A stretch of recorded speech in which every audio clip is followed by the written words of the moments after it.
Good morning, नमस्कार। आप सभी का ग्रेविटी पॉइंट में स्वागत है। मैं सुरेश धर दुबे भूगोल की प्रैक्टिस श्रृंखला के साथ उपस्थित हूं। यह प्रैक्टिस श्रृंखला विशेष तौर पर टीजीटी, पीजीटी, यूजीसी एवं असिस्टेंट प्रोफेसर 2023 को ध्यान में रख करके तैयार की गई है। आज का एपिसोड विशेष तौर पर भू आकृति विज्ञान से संबंध रखने वाले प्रश्नों पर आधारित होगी, जिसके अंतर्गत हम लोग डेविस पेंक महोदय के द्वारा दिए गए विचारों पर चर्चा करेंगे। चैनल को सब्सक्राइब, लाइक एवं शेयर करने के लिए आप सभी का धन्यवाद। यदि आपने अभी तक चैनल को सब्सक्राइब नहीं किया तो चैनल को सब्सक्राइब करें, लाइक करें एवं प्रमोट करें, जिससे प्रत्येक वीडियो का नोटिफिकेशन आप लोगों तक सबसे पहले पहुंच सके। प्रत्येक वीडियो का पीडीएफ मटेरियल टेलीग्राम चैनल पर उपलब्ध है, आप उसे वहां से डाउनलोड कर सकते हैं, जिसका लिंक नीचे कमेंट बॉक्स में दिया गया है। आज का जो सबसे पहला प्रश्न है, लिखा है चल जलीय प्रवणता के सिद्धांत के प्रतिपादक थे। तो यहाँ पर पूछ रहा है कि जो चल जलीय प्रवणता का सिद्धांत है यह किसके द्वारा प्रतिपादित किया गया था। तो यहाँ पर जो हमारा आंसर हो जाएगा, ये हो जाएगा R.E. हार्टन महोदय। तो R.E. हार्टन महोदय के द्वारा ही जल जलीय प्रवणता का सिद्धांत प्रतिपादित किया गया था, जबकि पेंक महोदय ने कहीं ना कहीं डेविस के द्वारा जो सिद्धांत दिया गया था, जिसको हम कहते हैं अपर्दन चक्र की संकल्पना, उसी के परिणाम स्वरूप आया था या उसी के अगेंस्ट में आया था। और डार्विन महोदय का भी जो सिद्धांत है, कहीं ना कहीं इनका सिद्धांत तो कई जगहों से संबंध रखता है। तो खैर यहाँ पर जो हमारा प्रॉपर आंसर हो जाएगा यह हो जाएगा डी। अगला लिखा है निम्नलिखित में से कौन सा डेविस के भौगोलिक चक्र मॉडल से संबंधित नहीं है। बताना है निम्नलिखित में से कौन सा डेविस के भौगोलिक चक्र मॉडल से संबंधित नहीं है, अर्थात डेविस ने अपने भौगोलिक अपर्दन चक्र में किन किन शब्दों का प्रयोग किया है और जिसका नहीं किया है उसी का चयन करना है। तो इन्होंने अपने अपर्दन चक्र की संकल्पना में उत्थान की जो गति है इसको तीव्र बताया है। डेविस महोदय ने क्या बताया है? तीव्र बताया है, ना कि धीमा। धीमी गति जो है यह जो है पेंक महोदय ने बताया। किसने बताया? पेंक महोदय ने। जबकि डेविस महोदय ने कहा है कि जो उत्थान की गति होती है यह तीव्र गति से होती है। कैसी होती है? तीव्र गति से। तो यह इनका स्टेटमेंट नहीं है, बल्कि यह किसका है? पेंक का है।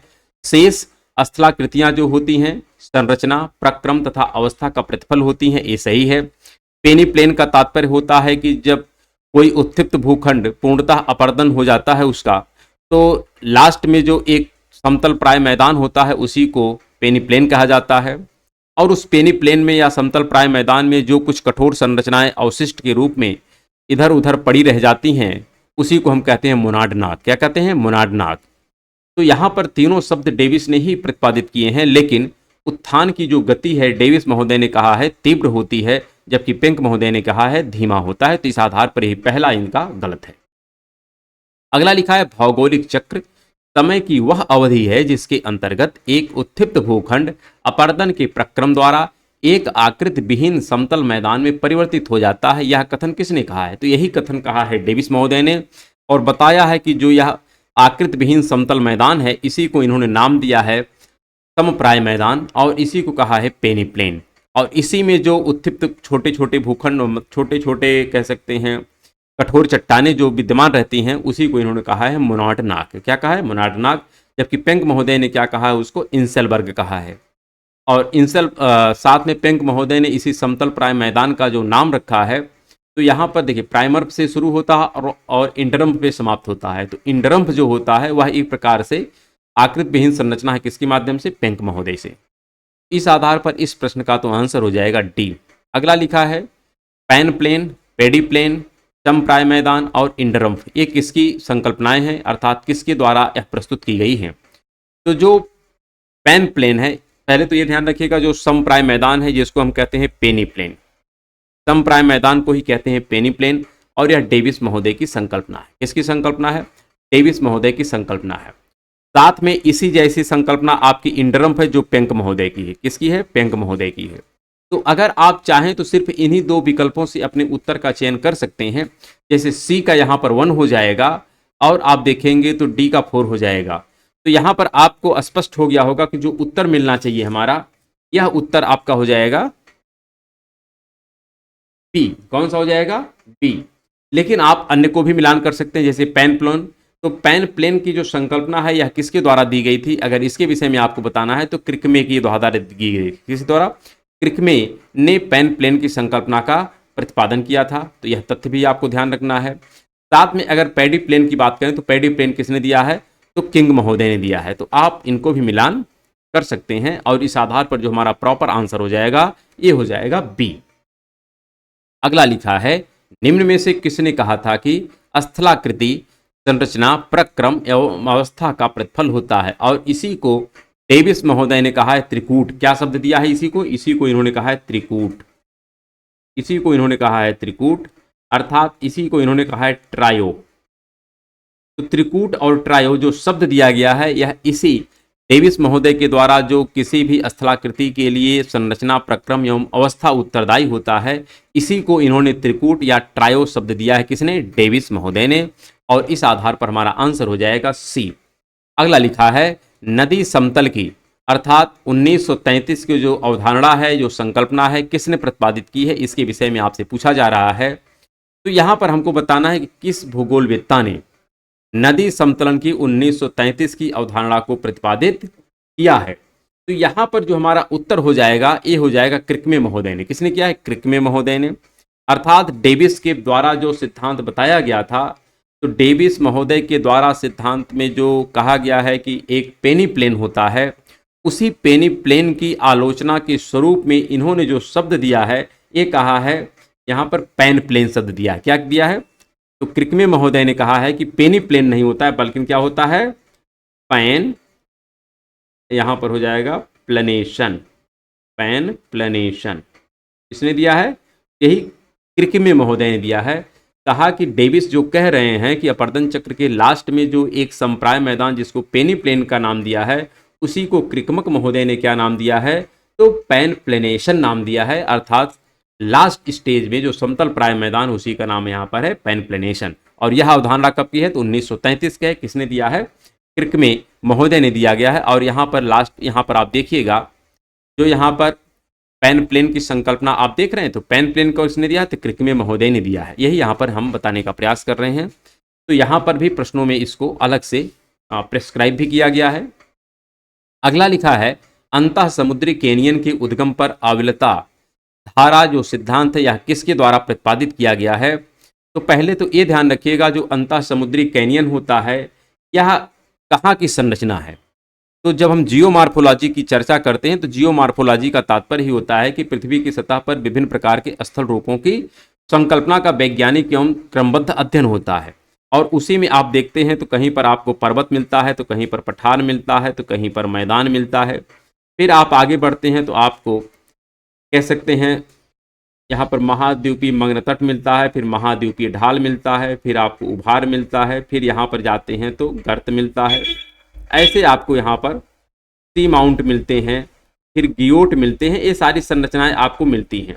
तो यहाँ पर जो आप देखते हैं ये है, यहाँ से यहाँ तक की जो भाग है इसी को कहते हैं महाद्वीपीय मग्न ढाल। क्या कहते हैं? महाद्वीपीय मग्न ढाल। तो इसी महाद्वीपीय मग्न ढाल में एक संरचना पाई जाती है जिसको कहते हैं अंतः समुद्री कैनियन।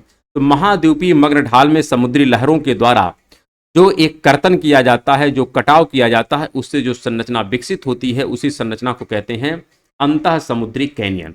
और इसके लिए जो अविलता धारा का सिद्धांत दिया गया है यह किसने दिया है? तो आपको यह स्पष्ट होना चाहिए कि यह सिद्धांत, ध्यान रखिएगा, यहाँ पर डेली महोदय ने दिया। किसने दिया है? डेली महोदय ने इस सिद्धांत का प्रतिपादन किया है। अगला यहाँ पर प्रश्न लिखा है, ऑन्टोग्राफी का दर्शन अर्थात ऑर्गेनिक हाफ ऑफ जियोग्राफी। ऑन्टोग्राफी का दर्शन अर्थात ऑर्गेनिक हाफ ऑफ जियोग्राफी की व्याख्या करता है। यह विचारधारा किसने प्रस्तुत किया था? तो डेविस महोदय ने दिया था। किसने दिया था? यह डेविस महोदय का सिद्धांत है।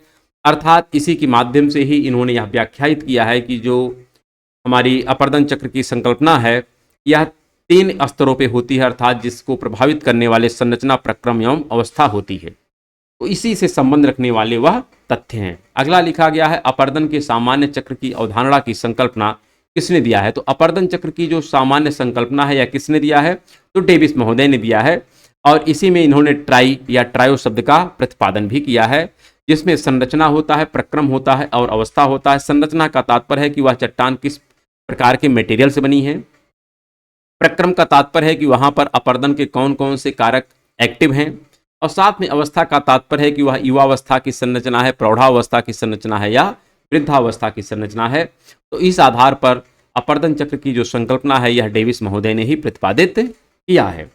अगला प्रश्न लिखा गया है, निम्नलिखित में से कौन सा एक बहुचक्रीय भूदृश्य का उदाहरण नहीं है। इसका तात्पर्य है कि जहां पर इरोजन की जो साइकिल है एक के बजाय 2, 3, 4 हो चुकी हैं, मतलब एक बार इरोजन की प्रक्रिया कंप्लीट हो गई, फिर से इरोजन प्रारंभ हुआ, फिर से हुआ, तो इस प्रकार से कहां पर हमको उदाहरण नहीं मिलता। इसका तात्पर्य है कि इसमें जितने उदाहरण दिए गए हैं सब जगह इरोजन की कई साइकिल हो चुकी है, सिर्फ एक ऐसा उदाहरण है जहां पर इरोजन की अभी तक एक ही साइकिल चल रही है और उसी का चयन करना है। तो जो अपलेशियन माउंटेन है वहां पर इरोजन की कई साइकिल कंप्लीट हो चुकी है। इसी प्रकार जो भारत का छोटा नागपुर वाला सेक्शन है यहाँ पर भी इरोजन की कई साइकिल हो चुकी है और मैकाल श्रेणी पर भी कई प्रकार की इरोजन की साइकिल संपन्न हो चुकी है। लेकिन जो सुंदरबन का डेल्टा है यहाँ पर इरोजन की अभी पहली ही प्रक्रिया चल रही है और इरोजन की दूसरी या तीसरी प्रक्रिया तब चलती है कि जब या तो महाद्वीप का उत्थान हो जाए या तो महासागर का पतन हो जाए, मतलब एक भाग यहाँ पर अप डाउन होना चाहिए। तो चाहे महाद्वीप का उत्थान हो जाए चाहे महासागर का हम कह सकते हैं सबडक्शन हो जाए, जिससे नवोन्मेषित संरचना का विकास होता है और पुनः वहां पर अपर्दन की प्रक्रिया प्रारंभ हो जाती है। तो इस प्रकार की संरचनाएं हमको अपलेशियन पे भी मिलती हैं, छोटा नागपुर में भी मिलती है, मैकाल पर भी मिलती है, लेकिन सुंदरबन में बहुचक्रीय भूदृश्य का उदाहरण देखने को हमको नहीं मिलता है। अगला लिखा है, एक तरफ संकल्पना है और एक तरफ प्रतिपादक हैं कि इस संकल्पना का प्रतिपादन किसने किया है। जैसे पेनीप्लेन, फिर पेनीप्लेन की संकल्पना हमने प्रारंभ में ही कहा कि जिसको समप्राय मैदान कहा है डेविस महोदय ने, उसी को कहा जाता है पेनीप्लेन। तो यह किसका सिद्धांत है, तो यह डेविस महोदय का है। इसी प्रकार जो आधार तल का सिद्धांत यह पावेल महोदय का है। किसके द्वारा है, पावेल महोदय का है। महाद्वीपीय जो विस्थापन का सिद्धांत यह वैगनर महोदय ने दिया है और प्लेट विवर्तनकी का सिद्धांत किसने दिया है, तो हैरी हस महोदय ने दिया है। और इनको आप मिलान कर लेंगे और हमारा आंसर मिल जाएगा और आंसर हो जाएगा 4, 1, 2, 3। तो 4, 1, 2, 3 अर्थात सी आंसर हमारा सही होगा और इस आधार पर हमारा आंसर है सी। अगला लिखा है, निम्नलिखित में से किसने उच्चावच के प्रदर्शन हेतु ब्लॉक डायग्राम की तकनीक का प्रतिपादन किया। अर्थात जब कार्टोग्राफी का अध्ययन किया जाता है तो कार्टोग्राफी में किसी भी ऊंचाई वाले क्षेत्र को प्रदर्शित करने के लिए जो ब्लॉक डायग्राम का इस्तेमाल किया जाता है उसका प्रतिपादन जो किए हैं उनका नाम डेविस है। क्या है, डेविस। तो डेविस महोदय ही कहीं ना कहीं अपर्दन चक्र की संकल्पना का प्रतिपादन किए और उसी को वेरीफाई करने के लिए जिस डायग्राम का इन्होंने सहारा लिया किसी उत्थित भूखंड को व्याख्यायित करने के लिए, तो वह डायग्राम था ब्लॉक डायग्राम। और ब्लॉक डायग्राम के माध्यम से ही यह उच्चावच को प्रदर्शित करने का कार्य पहली बार किए थे। तो इस आधार पर हमारा आंसर हो जाएगा बी। अगला लिखा है, निम्नांकित स्थल रूपों में से कौन उत्पत्ति में बहुचक्रीय है। अर्थात कहां पर कई बार बहुचक्रीय प्रक्रियाएं अपर्दन की हो चुकी हैं उसी को पूछ रहा है। तो यहां पर जितनी भी संरचनाएं दी गई हैं सिर्फ इसमें से एक ऐसी संरचना है जहां पर अपर्दन की कई साइकिल कंप्लीट हो चुकी है और उसी का चयन करना है। जैसे यहां पर लिखा है सर्क, तो सर्क एक प्रकार से देखा जाए तो कह सकते हैं जो हमारा हिमानीय प्रक्रम है उसके द्वारा निर्मित होने वाली संरचना है। अधा कर्तित जो विसर्प है, अर्थात जब हमारा कोई विसर्प होता है, कोई मियांडर बनता है, तो एक मियांडर के अंदर जब दूसरा मियांडर बनता है, मतलब एक मियांडर बन चुका है, एक मियांडर बना है और इस मियांडर के अंदर पुनः जब मियांडर बनता है तो इसको कहते हैं अधा कर्तित विसर्प। और यह तभी बनता है कि जब यहाँ पर नदियों का नवोन्मेषण होता है, नदियों का उत्थान हो जाता है या सागर तल का पतन होता है, तो वहाँ पर इस प्रकार की संरचना देखने को मिलती है। अर्थात यहाँ पर इरोजन की दूसरी साइकिल या तीसरी साइकिल चलती है, तब जाकर के वहाँ पर अधा कर्तित विसर्प देखने को मिलता है। शेष चाहे नदी का विसर्पण हो, चाहे गोखुर झील हो, चाहे सर्क हो, यह अपर्दन चक्र की मतलब पहला चक्र होता है, इसलिए यहाँ पर नवोन्मेषित संरचनाएं नहीं होती हैं। लेकिन अधा कर्पित कैसा है, तो यह एक बहुचक्रीय प्रक्रम का पार्ट है। इसी प्रकार अगला लिखा है, सरिता जीवन पूर्ण चक्र की संकल्पना का प्रतिपादन किसने किया है। तो सरिता जो जीवन पूर्ण चक्र है यह भी डेविस महोदय का ही है। किसका है, डेविस महोदय का ही है।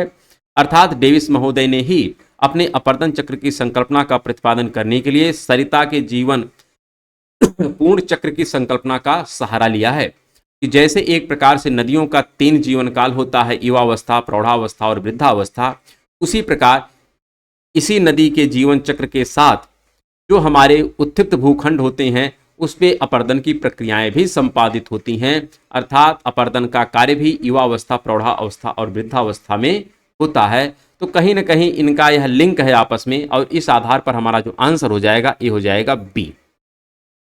अगला लिखा गया है प्रश्न यहां पर, बेस लेवल अवधारणा। बेस लेवल का तात्पर्य होता है कि जिसको हम कहते हैं आधार तल का सिद्धांत। क्या कहते हैं? आधार तल का सिद्धांत, और इसी को कहते हैं बेस लेवल। और यह सिद्धांत पहली बार प्रतिपादित किया था पावेल महोदय ने, और इसी के आधार पर कालांतर में फिर और भूगोलवेत्ताओं ने इरोजन्स जो साइकिल है, या कहते हैं अपर्दन चक्र की जो संकल्पना है, डेविस महोदय ने दिया है, या पेंक महोदय ने दिया है, किंग महोदय ने दिया है। तो कहीं ना कहीं यह जो अवधारणा है सबसे पहली बार कि इरोजन कहाँ तक होता है कि जब तक वह आधार लेवल को प्राप्त ना कर ले, अर्थात जब तक सी लेवल को कोई भूखंड प्राप्त नहीं कर लेता तब तक इरोजन की प्रक्रिया चलती रहती है। और उसी को वेरीफाई करने के लिए कालांतर में डेविस, पेंक, किंग और भूगोलवेत्ताओं ने आगे आया और काम किया। तो यह संकल्पना किसने दिया है? तो पावेल महोदय ने दिया है, जिसको कहते हैं बेस लेवल, या इसी को कहते हैं आधार तल की संकल्पना। तो अपर्दन के निम्नतम स्तर की संकल्पना, अर्थात वही आधार तल की संकल्पना का प्रतिपादन किसने किया है? तो पावेल महोदय ने किया है। अगला लिखा है, निम्नांकित में से कौन सी स्थलाकृति नॉन मेसन का परिणाम नहीं? नॉन मेसित का तात्पर्य होता है एक रिजुवेनेशन स्थलाकृति, अर्थात जहां पर अपर्दन की कई साइकिल कंप्लीट हो चुकी है। तो ऐसी संरचना का हमको चयन करना है कि कहां पर नॉन मेसन का परिणाम नहीं है। अर्थात सब जगह नॉन मेसन का परिणाम है, सिर्फ एक ऐसी स्थलाकृति है जहां पर नॉन मेसन का परिणाम नहीं है। जैसे नदी वेदिका, तो नदी वेदिका एक नॉन मेसित स्थलाकृति है। जो गंभीर भूत विसर्प होते हैं यह भी कहीं ना कहीं नॉन मेसित भू संरचना होती है। निक पॉइंट भी नॉन मेसित संरचना है, लेकिन जो संरचनात्मक सोपान है ये भी नदी के द्वारा ही बनाए जाते हैं। लेकिन यह जो संरचना है, यह कह सकते हैं चट्टानों का इस प्रकार से अरेंजमेंट है कि एक परत कठोर है और एक परत मुलायम है, जिसके परिणाम स्वरूप यहाँ पर सीढ़ीदार संरचना देखने को मिलती है। तो सीढ़ीदार जो संरचना है यह एक प्रकार से कह सकते हैं केवल अपर्दन जनित है, नॉन मेसित नहीं है। लेकिन नदी वेदिका गंभीरभूत विसर्प, जिसको कहते हैं अधाकर्तित विसर्प, गंभीरभूत विसर्प को ही क्या कहते हैं? अधाकर्तित विसर्प, जो अभी प्रीवियस क्वेश्चन में हम लोग देखे थे। और निक पॉइंट, ये सभी संरचनाएं कैसी हैं? तो नॉन मेसित हैं। तो इस आधार पर हमारा जो गलत आंसर है, मतलब यहाँ पे क्या है ना, परिणाम नहीं है, तो परिणाम नहीं है तो वही संरचनात्मक, इसका परिणाम नहीं है, शेष नॉन मेसित का ही परिणाम है, अर्थात आंसर हमारा हो जाएगा डी। अगला लिखा है, आधार तल में ऋणात्मक परिवर्तन होने से निम्नलिखित में से किस स्थलाकृति का निर्माण संभव है? तो ऋणात्मक परिवर्तन का तात्पर्य है कि वहां पर सागर तल में गिरावट आई है। तो जब सागर तल में गिरावट आती है तो तुलनात्मक तौर पर जो भूखंड होते हैं ये इनमें उत्थान मान लिया जाता है, क्योंकि सापेक्षिक ऊंचाई का यहाँ पर कॉन्सेप्ट होता है। तो या तो स्थल खंड में ऊंचाई में वृद्धि हो जाए, या तो सागर तल में गिरावट आ जाए। तो अगर सागर तल में ही गिरावट आ गई तो इसका तात्पर्य वह नॉन मेसित संरचना हो गई, अर्थात वहां पर रिजुवनेशन हो गया, और इसके परिणाम स्वरूप वहां पर पुनः इरोजन की साइकिल प्रारंभ हो जाती है। तो जब इरोजन की साइकिल पुनः प्रारंभ हो जाती है तो वहां पर नॉन मेसित संरचनाएं देखने को हमको मिलती हैं। इसका तात्पर्य है कि जब कहीं पर भी ऋणात्मक परिवर्तन होता है तो वहां पर नॉन मेसित संरचना देखने को हमको मिलती है। और नॉन मेसित संरचना कौन सी है उसी का इसमें हमको चयन करना है। तो क्या संरचनात्मक सोपान नॉन मेसित संरचना है? नहीं, संरचनात्मक जो सोपान है यह नॉन मेसित संरचना नहीं है। जलोढ़ शंकु क्या नॉन मेसित संरचना है? नहीं। रिया क्या नॉन मेसित संरचना है? नहीं। लेकिन नदी वेदिका जो है यह एक नॉन मेसित संरचना है, अर्थात यह कह सकते हैं जो इरोजन की दूसरी साइकिल या तीसरी साइकिल होती है उसके परिणाम स्वरूप यह हमको संरचना देखने को मिलती है। तो इस आधार पर हमारा आंसर हो जाएगा डी। अगला लिखा गया यहाँ पर प्रश्न है, एक तरफ अवधारणा है अर्थात सिद्धांत है और एक तरफ प्रतिपादक है, तो बताना है कौन सा सिद्धांत किसके द्वारा प्रतिपादित किया गया। जैसे आधार तल की संकल्पना, तो आधार तल की जो संकल्पना है यह पावेल महोदय ने दिया है। इसी प्रकार जो समानांतर निर्वर्तन का सिद्धांत है, पैरेलल रिट्रीटमेंट का जो सिद्धांत, यह किसके द्वारा दिया गया? तो पेंक महोदय ने दिया है इसको। इसी प्रकार जो अपर्दन चक्र की संकल्पना है यह डेविस महोदय ने दिया है। फिर धारा दक्षता और क्षमता का जो सिद्धांत है किसने दिया है? तो जोको गिलबर्ट महोदय ने दिया है। और इस आधार पर अगर अपने आंसर का हम चयन करें तो हो जाएगा 3241। क्या हो जाएगा? 3241, अर्थात ये आंसर हमारा सही हो जाएगा। अगला प्रश्न लिखा गया है, तल स्तरीय नकारात्मक गतियों का परिणाम है। तल स्तरीय नकारात्मक गतियों का तात्पर्य यहाँ पर जो ये प्रश्न है उसी का वो भी सेंस है, ऋणात्मक परिवर्तन को ही कहते हैं तल स्तरीय नकारात्मक गतियों का परिणाम। तो इसका तात्पर्य है नॉन मेसित संरचना बनेगी, क्योंकि जब जल स्तर में गिरावट होती है तो पुनः हुआ भूखंड नवोन्मेषित हो जाता है, उसका उत्थान मान लिया जाता है और वहां पर इरोजन की प्रक्रिया पुनः प्रारंभ हो जाती है। तो इस आधार पर हम कहते हैं कि यह पुनर्यौवन को प्राप्त कर लेता है। किसे प्राप्त कर लेता है? पुनर्यौवन को प्राप्त कर लेता है, अर्थात वह स्थलाकृति नवोन्मेषित हो जाती है, वहां पर इरोजन की साइकिल फिर से प्रारंभ हो जाती है और इसलिए वहां पर नवोन्मेषित स्थलाकृतियां देखने को मिलने लगती हैं, जिसके अंतर्गत नदी बेतिका है, निक पॉइंट है या अधा कर्तित कह सकते हैं, विसर्प है, ये सब स्थलाकृतियां देखने को मिलती हैं। तन्नी घर्षण, स्थिरीकरण या साल्टेशन नहीं। अगला यहां पर लिखा है निम्नलिखित में से कौन नदी घाटी के पुनर्यौवन का प्रतीक नहीं है? अर्थात नदी घाटी के पुनर्यौवन का प्रतीक यहां पर सभी हैं, सिर्फ एक ऐसा विकल्प है कि जो नदी घाटी के पुनर्यौवन का प्रतीक नहीं है और उसी का चयन करना है। जैसे नदी बेतिका, तो यह नवोन्मेषित संरचना है, सही है, कोई दिक्कत नहीं है। निक पॉइंट, ये भी नवोन्मेषित संरचना है। अधा कर्तित विसर्प, ये भी नवोन्मेषित संरचना है। लेकिन जो संरचनात्मक सोपान है, ज्यादातर प्रश्न यही देखिए पूछा जाता है, क्योंकि अधिकांश बच्चे इसी में कंफ्यूजन में रहते हैं कि नदी बेतिका नवोन्मेषित है या संरचनात्मक सोपान नवोन्मेषित है। तो आपको स्पष्ट रखना है कि जो संरचनात्मक सोपान है, इसका स्ट्रक्चर तब बनता है जब चट्टानें इस प्रकार से व्यवस्थित हों कि एक सतह कठोर हो और एक सतह कोमल हो। तो नदियां कोमल संरचनाओं को काट देती हैं और कठोर संरचनाएं एज इट इज विद्यमान रहती हैं, और जिसके परिणाम स्वरूप हमको सीढ़ीदार संरचना जो बन जाती है उसी को कहते हैं संरचनात्मक सोपान। तो यह नवोन्मेषित नहीं है, जबकि नदी बेतिका नवोन्मेषित संरचना है और इसी आधार पर हमारा आंसर हो जाएगा डी। अगला लिखा है अधा कर्तित विसर्प निम्नलिखित में से किसके परिणाम है? अधा कर्तित विसर्प का तात्पर्य नवोन्मेषित संरचना का परिणाम है। जब या तो सागर नितल में गिरावट आ जाए या स्थल खंड में उत्थान हो जाए तो जाकर के हमको अधा कर्तित विसर्प की संरचना देखने को मिलती है, अर्थात यह पुनर्यौवन का परिणाम है। किसका परिणाम है? पुनर्यौवन का परिणाम है, जिसके परिणाम स्वरूप ही हमको अधा कर्तित विसर्प की संरचना देखने को मिलती है। अगला लिखा है पुनर्यौवन निम्नलिखित में से किसका परिचायक है? पुनर्यौवन मतलब नवोन्मेषित संरचना किसका परिचायक है? इसका तात्पर्य है किसी स्थल खंड का उत्थापन, या तो स्थल खंड का उत्थापन हो जाए या सागर नितल का, सागर जो सी लेवल है इसमें गिरावट आ जाए। तो दोनों हो सकते हैं पुनर्यौवन के परिणाम, लेकिन यहाँ पर विकल्प में हमारे पास सी लेवल में गिरावट का कोई यहाँ पर ऑप्शन है नहीं, तो इसलिए हमारा जो सबसे बेहतर आंसर हो जाएगा कि किसी स्थल खंड का जब उत्थान कर दिया जाए। अब मान लेते हैं यहाँ पर सी लेवल है और जो हमारा उत्थिप्त भूखंड था उसका कटाव होते होते वो यहाँ तक आ गया है। अब क्या होगा? मान लेते हैं सी लेवल में अगर गिरावट हो गई तो भी यह मान लिया जाएगा कि यहाँ पर फिर से अब अपर्दन का कार्य शुरू हो जाएगा। तो चाहे इसमें गिरावट हो जाए चाहे इसमें उत्थान हो जाए, दोनों नॉन-मेसिस संरचना को जन्म देते हैं। तो यहाँ पर स्थल खंड में उत्थान भी नॉन-मेसिस संरचना को जन्म देता है और सी लेवल में गिरावट भी नॉन-मेसिस संरचना को जन्म देता है। तो दोनों हमारे आंसर होते हैं, लेकिन विकल्प में हमारे पास केवल स्थल खंड का उत्थापन दिया है, इसलिए यही आंसर हमारा सही हो जाएगा। अगला लिखा गया है नदी के मोड़ों के अवतल किनारों के अपर्दन से निम्न में से किस स्थल रूप का निर्माण होता है? तो जब नदी का मोड़ होता है, मोड़ का तात्पर्य है कि नदी जब ऐसे टेढ़े मेढ़े रास्ते से गुजरती है, अर्थात जब विसर्पण करती है, तो इसका दो किनारा होता है। एक किनारा होता है जिसको अवतल किनारा कहते हैं और एक किनारा होता है जिसको कहते हैं उत्तल किनारा। क्या कहते हैं? अवतल और उत्तल। इसका तात्पर्य है कि नदी ऐसे चल रही है, अब इसके मध्य से नदी की धारा जब गुजरेगी, आप स्वयं सोचिए, अब नदी मान लेते हैं इधर से ऐसे यहाँ से फ्लो हो रही, नदी जब जाएगी और इधर आ रही है, आप स्वयं बताइए, यहाँ पर दो किनारा, एक किनारा इसका ए हो गया और एक किनारा इसका ए हो। तो जब नदी बेसिन के मध्य से यहाँ से खड़े होकर के आप देखेंगे, ए वाला जो किनारा है नीचे वाला, यह कैसा नजर आएगा? यह अवतल नजर आएगा। कैसा आएगा? अवतल किनारा नजर।